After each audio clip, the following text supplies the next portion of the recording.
Bom, gente, continuando agora com a sexta parte da série Queda de Tensão em Condutores Elétricos, vocês estão observando aí o mesmo cartaz do capítulo 5, né?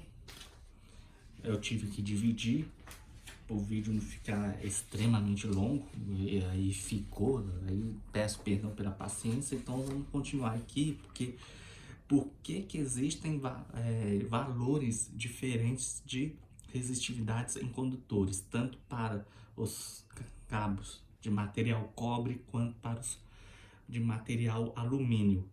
Por que existe por que existem essas divergências de valores, os vários valores, igual vocês podem visualizarem aí, de resistividades dos tais materiais, né? Tanto para cobre quanto para o alumínio. Aqui é alguns exemplos, mas deve existir mais por aí. É só aquele velho segredo que eu falo, que é consultar as características técnicas dos materiais, dos fabricantes e também das normas.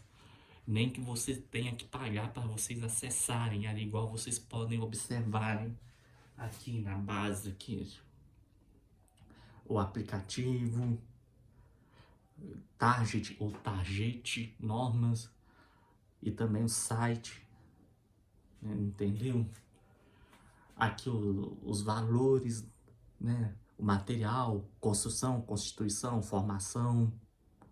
Então, o valor da resistividade e não condutividade está muito bem é, visualizado aí para vocês, bem destacado aí no vídeo, nesta gravação. Então, vamos à nossa sexta parte da série, então. Vamos analisar as aplicações das resistividades do cabo de alguns sites de fabricantes. Estou referindo ao emprego comercial, ou seja, no âmbito comercial, que reforça os dados didáticos citados nos materiais em que mencionei no vídeo passado, no capítulo 5, na quinta parte, né, que eu mencionei alguns livros, né, Hélio Creder, Ademaro Cotrim, João Mamede Filho, e também a norma, né, se eu falei, citei a norma NBR 5118, né, NBR 5118, falei também sobre a NBR 5410, que tem assim uma participação ativa aqui nas resistividades. Também falei sobre IACS, comentei no capítulo 5, né? Aí se vocês quiserem verem lá, o vídeo tá meio longo, mas tá bem explicado, bem detalhado. O capítulo 5 lá, a quinta parte, né? Então, aí reforça o que foram empregados lá nos materiais que eu mencionei anteriormente, né?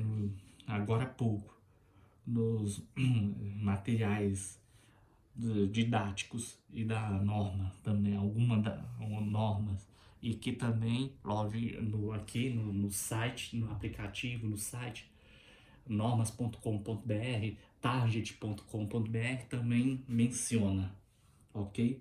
Agora vamos falar sobre o âmbito comercial. Vamos ver como funciona na prática, comercialmente falando, a lista de fabricantes. É meio longa, né? Alguns fabricantes que eu separei aqui, mas é importante saber sobre isso. Nos fios de cobre, desculpa, só lembrando que eu citei brevemente da fabricação dos materiais condutores também, em um dos trechos lá, na metade, mais ou menos na metade do vídeo lá do capítulo 5, da quinta parte da série.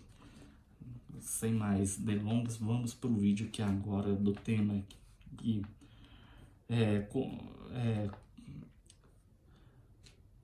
vamos ver como funciona na prática comercialmente falando a lista aqui, que a lista é longa. Vamos lá. Nos fios de cobre, todos os principais fabricantes de condutores de material cobre seguem a norma NBR 51.511, reforçando que a norma NBR 5111 eu não falei no vídeo anterior não, que é lá da quinta parte não, tá, gente? E também a norma NBR NM280, que também, esta norma também eu citei no vídeo anterior, na quinta parte. Então, a norma NBR 51111 e a norma NBR NM280, em relação aos valores e de suas respectivas resistividade, simplesmente isto, né? As resistividades, todos os fabricantes seguem essas duas normas aqui, os fabricantes de cobre, né? Do fio de cobre. Já para os condutores de alumínio, tá, lembrando aqui que o cobre, obviamente, segue essa norma aqui também, tá, gente? NBR 5118, tá bom? É melhor corrigir, é melhor citar aqui para não ficar confuso, né? Vamos para os condutores de alumínio, que existem diversos tipos de condutores de alumínio referente à liga ou têmpera, como 1350, 6201, 1120, etc. Aqui, tá aqui, informações tudo aqui dos condutores de alumínio. Estes numerais em que acabei de citar, 350, 6201, 1120, etc., são as características construtivas dos condutores de alumínio internacionalmente. Portanto, estes códigos devem obedecer ao padrão internacional de construção destes condutores. É uma regra adotada no mundo inteiro referente às normas internacionais. Esses tipos de condutores merecem uma atenção especial com os valores de resistividade de cada tipo de material alumínio nos condutores elétricos. Aí só consegui encontrar a norma NBR 5118 para o alumínio de têmpera 1350 Lin, que é 0,02864 milímetro quadrado metro no site de pesquisa de forma gratuita. Nas demais ligas de condutores de alumínio, só consegui ter acesso aos valores de suas resistividades apenas em catálogos dos principais fabricantes ou fornecedores destes mesmos condutores. É o que eu acabei de... que eu, às vezes eu falo, né? Se você quiser saber mais a fundo, tem que ter acesso aqui, né? No site, nesse site aqui, né? www.normas.com.br ou www.target.com.br ou no aplicativo dos smartphones, Target ou Target. Aí, conforme de não conseguir entrar nesses aqui das normas brasileiras e internacional com relação às demais ligas de alumínio, pois tais sites são, igual eu acabei de falar, são pagos, são tarifados para ter acesso a eles, ou seja, não são gratuitos. Só posso citar sucintamente o que é alumínio de 1120 segue a norma 1120 aqui. Ela segue a norma NBR 16686, que é usado para o cabo de alumínio de liga 1120 para linhas aéreas, especificação do mesmo, e também baseia-se no padrão AS 1531 Standard Austrália, que significa padrão Austrália. Esta regra refere-se a condutores sobre cabeça do alumínio e alumínio de liga. O condutor de alumínio ou de têmpera 6201 segue a norma NBR 5285. Esta norma especifica os requisitos exigíveis para aceitação e o recebimento de fios de alumínio magnésio silício, têmpera T81. A letra T significa têmpera e o 81 é o código atribuído para o padrão construtivo do cabo. É o modelo construtivo do cabo. Inclusive, é um padrão que deve se seguir internacionalmente. NUS, né? Têmpera T81 nu, cabo nu, sem isolamento. NBR 10298, esta norma especifica os requisitos exigíveis para a qualificação e aceitação e o recebimento de cabos de liga. ASTM B398, especificação padrão para fio de liga de alumínio 6201/T81 para fins elétricos, e ASTM B399, especificação padrão para condutores 6201 T81 de liga de alumínio trançada concêntrica. Eu só posso adiantar também que esses fabricantes de condutores de alumínio seguem as normas técnicas brasileiras, como a ABNT, Associação Brasileira de Normas Técnicas, né?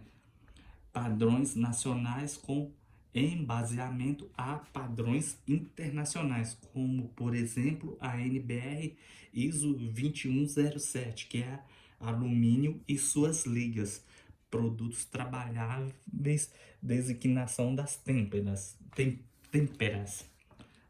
A sigla ISO vem do inglês, que significa International Organization for Standardization, em português, Organização Internacional para Padronização. E ela é uma fundação voltada para normatização e padronização, que se originou em 1947 em Genebra, lá na Suíça. Logicamente segue os padrões internacionais, também como ASTM, American Society to Test and Material, cuja tradução é Sociedade Americana de Teste de Materiais. O IACS, que é a sigla para International Annealed Cope Standard, ou Padrão Internacional de Cobre Recuzido, né? Também. Só citei o contexto gerais de tais regras devido à complexidade desses padrões ou normas, e se eu informar cada norma da ABNT, cada IACS, citados lá no site dos fabricantes ou fornecedores de condutores de alumínio, o vídeo ficará muito longo mesmo. Então eu vou citar algumas das principais marcas de condutores elétricos de alumínio, o valor das suas respectivas resistividades e o campo de aplicação destes cabos. Se eu falar de todas as especificações técnicas dos cabos ou vídeo, vai ficar absurdamente longo e fugirá do tema resistividade dos condutores. Combinado, galera? Bom, no site do fabricante de cabos como Aluba, Nexan e Prysmian, etc., que são responsáveis pela produção de condutores de alumínio ou então condutores de alumínio de liga, lá em seus catálogos são encontrados os valores das resistividades mencionados em alguns materiais de liga, que são alumínio 1350, né? 1350, ou liga SC1350, que tem a resistividade máxima de 0,28 ons milímetro quadrado metro. Vou deixar uma observação, que a classe EC significa classe de condutores elétricos, electrical conductor. Estes cabos são empregados nas instalações fixas de força e luz em prédios industriais, comerciais, residenciais, em circuito de distribuição, em circuitos terminais e para linhas subterrâneas de energia de baixa tensão. Também o cabo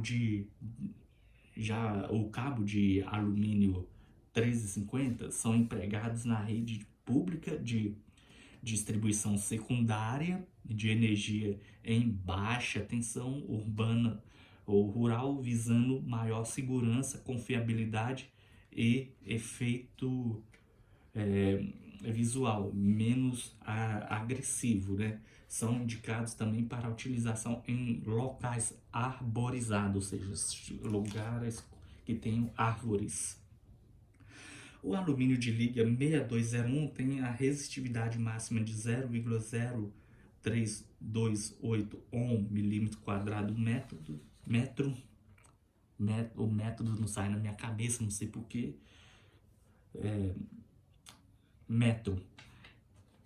Estes cabos são empregados na rede pública de distribuição secundária, energia em baixa tensão, urbano ou rural, visando maior segurança, confiabilidade e efeito visual menos agressivo. São indicados também para utilização em locais arborizados. 6201 tá ali, a liga de 6201. Alumínio, liga 6201. O alumínio de liga termorresistente, TAL ou TAL, tem a resistividade máxima de 0,028736 ohm milímetro quadrado barra metro. Os cabos de alumínio termorresistente têm sido cada vez mais empregados em recapacitações de linhas de transmissão e distribuição, nas novas linhas que requeiram um nível de confiabilidade maior e também em barramento de subestações. O alumínio de liga 1120 tem a resistividade máxima de 0,02930 ohm milímetro quadrado barra metro. Este tipo de cabo é aplicado em linhas aéreas para sistema de transmissão e distribuição de energia elétrica em circuitos aéreos onde seja necessária resistência mecânica maior do que o cabo CA, entre 40% e 50%, ou menor peso e melhor característica de resistência à corrosão, e que o cabo CAA com a condutividade de 59% e ACS, a liga de resistência elétrica. O cabo de alumínio sem alma de aço, CA, são formados apenas por fios de alumínio de liga em coroas concêntricas, ou seja, conjunto de filete e alumínio entrelaçado. Já o cabo de alumínio CAA são condutores de alumínio com alma de aço. São formados por fio de alumínio de liga encordoado em coroas concêntricas com um fio ou coroa central de fio de aço zincado, localizado no interior do tal cabo. Voltando para os condutores de material cobre, lá em cima, as empresas que produzem cabos como a Cobrecon, Condumax, Induscabos, Lamesa com S, Prysmian, Aluba, segundo seus sites e catálogo, informam que a resistividade do cabo com têmpera meio dura têmpera meio dura é de 0,0178371 mm²/metro. Resistividade elétrica máxima a 20 graus Celsius. Lembrando que alguns fabricantes citam 17,8371 mm²/quilômetro de resistividade, né? que é referência a 1000 metros ao invés de 1 metro, beleza?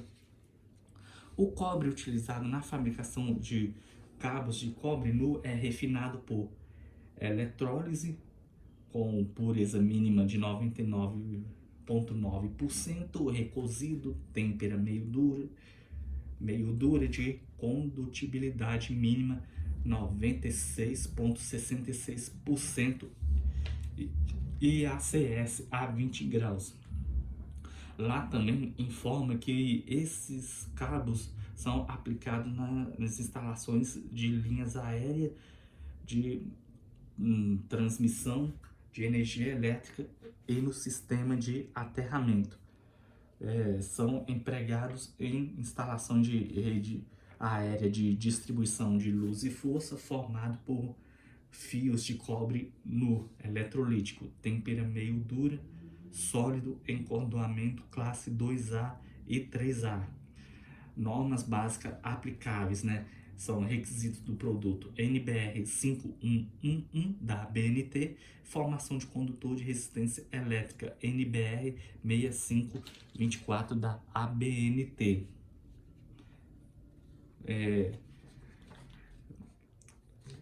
Gente, o IACS tá acessível.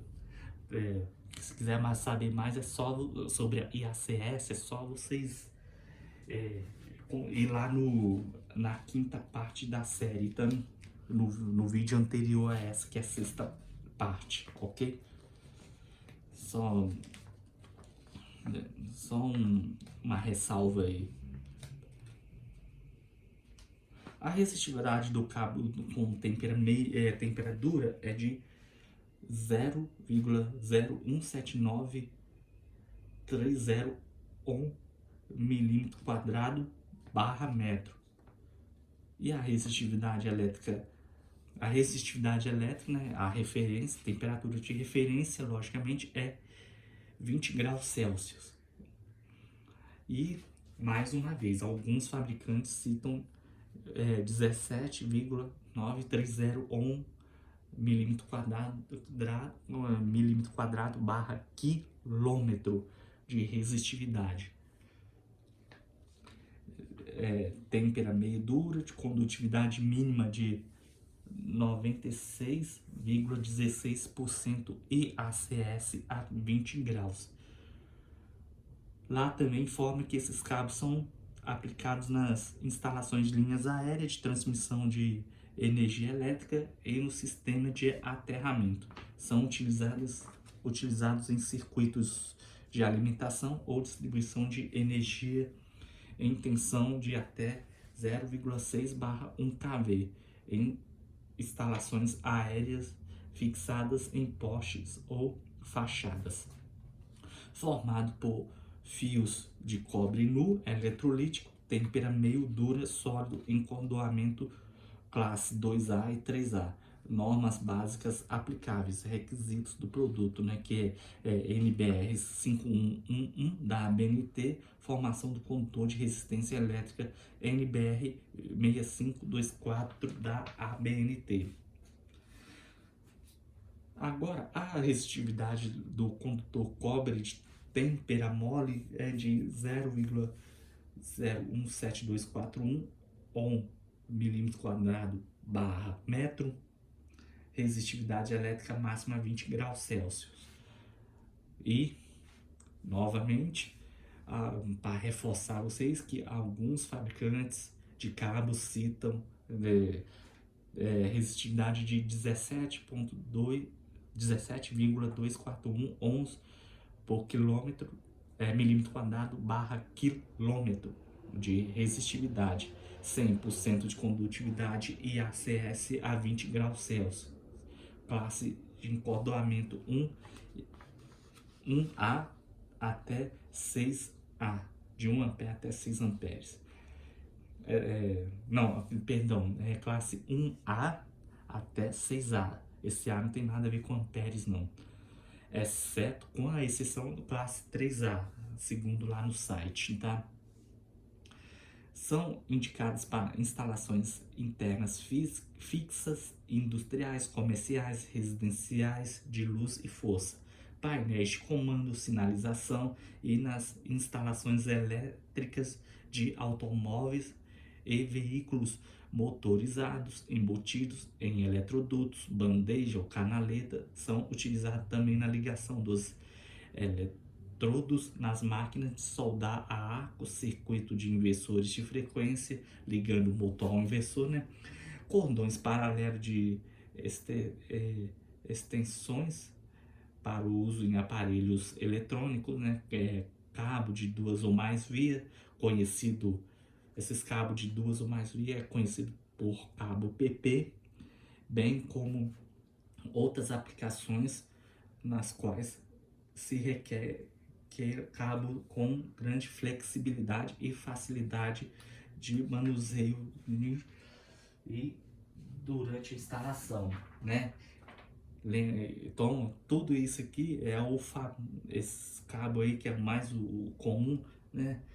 É este aqui, ó, cabo de cobre, têmpera mole ou recozida, que é resistividade de 0,01724 ohm milímetro quadrado metro a 20 graus, ou 17,241 ohm milímetro quadrado por quilômetro. Então, esses cabos, essas aplicações que eu acabei de citar, então é para tudo aqui, né? Este aqui, cabo têmpera mole de cobre, condutor de cobre. A classe do encordoamento dele, do cobre têmpera mole, dos cabos flexíveis, está relacionado ao diâmetro de fios elementares. Quanto menor o diâmetro dos fios, maior será a classe e, consequentemente, maior será a flexibilidade do condutor. A norma que especifica os tipos de encordoamento é a norma NBR NM 280, que é condutores de cabos isolados e todas as classes, desde que produzidas conforme esta norma, possui a capacidade de condução de corrente elétrica similar para uma mesma seção nominal. A escolha de classe de encordoamento dos condutores para uma instalação é feita de acordo com o tipo da aplicação. Normalmente, em instalações aéreas, são utilizados cabos rígidos classe 2 e em eletrodutos são utilizados cabos flexíveis classe 4 ou classe 5. Classes de encordoamento são denominações dadas aos fios de cabo segundo a formação do condutor. A classe define se o condutor é um fio, cabo rígido ou cabo flexível. As classes normalmente são utilizadas são encordoamento classe 1, um fio sólido somente, né? É reservado aos fios sólidos. Encordoamento classe 2, fios encordoados, caracterizando-se pela rigidez do conjunto. É utilizada para cabos rígidos. Exige um pequeno número de fios. 7, 19, 37 ou 31 fios encordoados entre si para compor as diferentes seções do condutor, e é utilizada em cabos para média e alta tensão, a partir de 1000 volts. Encordoamento classe 3, composto por 7 condutores, tipo rígido, fios encordoados não compactados, rígido. A classe 3 é mais restrita no mercado. E o encordoamento classe 4, 5 e 6, fios bem finos encordoados, caracterizando-se pela flexibilidade do conjunto. São reservadas a condutores flexíveis e extraflexíveis, cabos extraflexíveis seria a classe 6, meia dúzia, por exemplo. Já a 4, apesar de ser pouco menos utilizada, é voltada ao mesmo tipo de aplicação das classes 5 e 6, porém com flexibilidade menor que as demais. São usados nas instalações elétricas de baixa tensão, né, que é até 1000 volts, são encontrados no mercado de cabos nas classes 4 e 5, que são as preferidas aí dos nós eletricistas, uma vez que facilitam a instalação por traduzirem em cabo de extrema flexibilidade. Ou seja, nós utilizamos aí é mais comum nós utilizarmos o cabo de classe 4 e 5. Já a letra A é porque lá na norma NBR 6524, que cuida dos fios de cabo de cobre duro e meio duro, com ou sem cobertura protetora para instalações aéreas, bem como a especificação dos mesmos, indica nada mais, nada menos que é a tabela A, por exemplo. Tabela A1, citada lá na norma, encordoamento de classe 1A. Tabela A2, encordoamento de classe 2A. Tabela A3, encordoamento de classe 3A. A norma, já que estou falando a norma, agora a norma NBR 5349, cabos nus de cobre mole para fins elétricos, e também a NBR NM 280, que é condutores de cabo isolado para cobre mole, não tem a letra A, são apenas numerais nas suas respectivas especificações. Não tem letra A na tabela, tá, gente? Que lá tem todas as vogais. Não tem a letra A na, a referência lá, né, da classe, né? Bom, voltando aqui. Evidentemente, as fabricações de cabos devem obedecer ao padrão IACS, né? IACS, eu falei um pouco lá no vídeo número 5, né, da nossa série.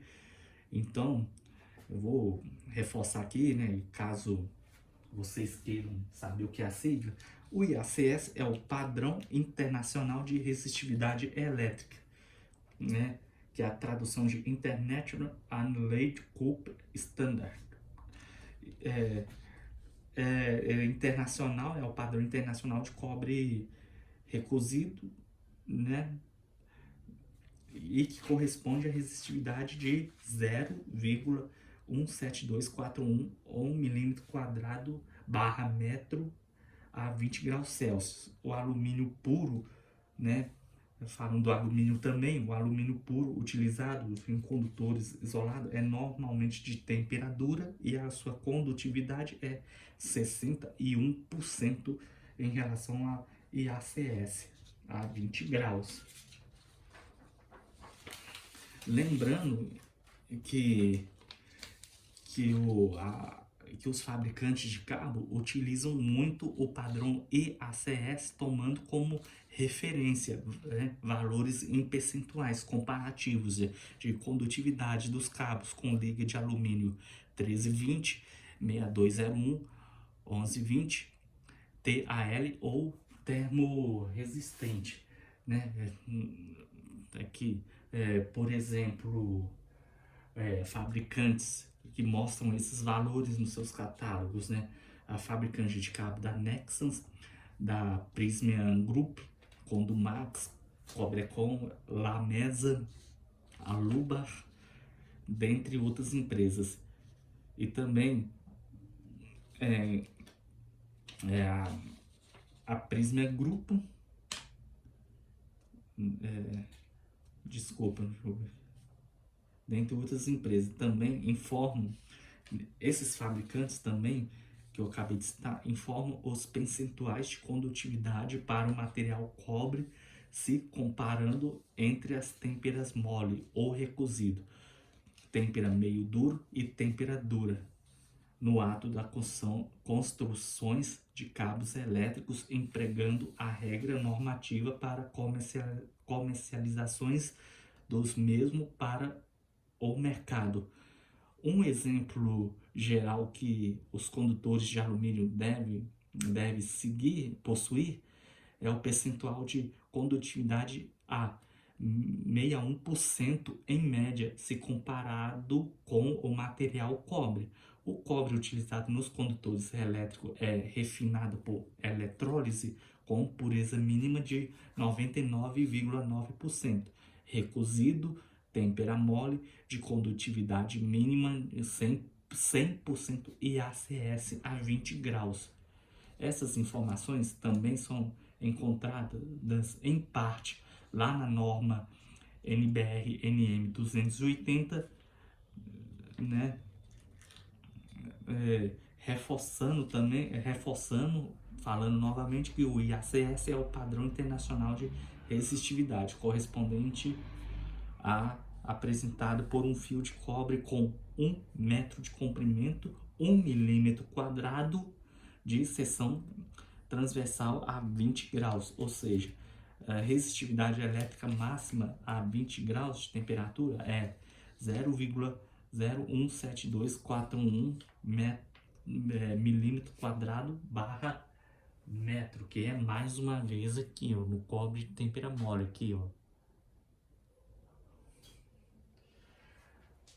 O alumínio puro utilizado em condutores isolados é normalmente de têmpera, né, têmpera dura e de condutibilidade 61% e ACS a 20 graus Celsius, ou seja, de resistividade elétrica máxima de referência Rho 20 graus é igual a 0,028 ons milímetro quadrado barra metro. Para quem não sabe, a resistividade do alumínio é maior, né, logicamente, né, de tudo isso, até esqueci de falar, né, fui falar no finalzinho do vídeo, que a resistividade do alumínio é maior do que o material cobre, sendo assim necessário em aumentar a seção nominal do condutor de alumínio para compensar o que seria utilizado no condutor cobre, de seção nominal menor em seu lugar, para manter uma boa condutividade da corrente elétrica de forma segura e sem nenhum risco de aquecimento sobre o tal cabo, né? Manter a qualidade da instalação elétrica, né? Qualidade e segurança também. Logicamente, isso é feito através do cálculo de dimensionamento correto dos condutores, né? Dos condutores elétricos, tanto para o tipo cobre quanto para o material alumínio. No próximo vídeo lá quando tiver nos vídeos à frente, quando estiver falando sobre a lei de Legion, eu vou mencionar, citar lá a resistividade ser comparado com material cobre com material alumínio, né? A resistência do material cobre é menor do que a resistência do material alumínio, né? Eu vou mostrar isso para vocês lá quando estiver lá na lei de Ohm, que eu tenho que falar um pouco sobre as duas leis de Ohm também nos próximos vídeos seguintes. Capítulo 7 e 8. Este aqui é a sexta parte do vídeo, né? Essa é a sexta parte. Quando tiver lá nas partes 7, parte 8, eu vou falar de lei de Ohm, na série queda, na sexta parte, na sétima e oitava parte da série queda de tensão em condutores elétricos, ok? Então, logicamente, é feito através de cálculo para o dimensionamento correto, né, de condutores. Aí, tanto para o cobre, tanto para o alumínio, material alumínio. Lembrando que cada um tem as suas respectivas resistividades. É importantíssimo verificar o catálogo do fabricante, a especificação técnica, né, dos fabricantes dos cabos, qual que é a construção, qual que é a constituição, qual que é a formação, qual que é o material, né, e qual que é a resistividade e onde é aplicado, onde vai ser introduzido no projeto, né? E para auxiliar é interessante também, caso vocês queiram consultar mais sobre as normas desse site aí que está na base do cartaz. Deu muito trabalho mesmo de pesquisar para apresentar para vocês, pessoal. Muito. Então, galera, espero que vocês tenham gostado deste conteúdo que eu apresentei para vocês. Desculpe mais um vídeo longo. Eu prometo que nos próximos vídeos, depois da lei de Ohm, das duas leis de Ohm lá que eu vou apresentar, o vídeo vai ser quase praticamente um short, que é um vídeo de curto, né? Vai ser praticamente um short de 5, 10 minutos no máximo. Então, eu espero que vocês tenham gostado. Um forte abraço. Até o próximo vídeo envolvendo queda de tensão. Tchau.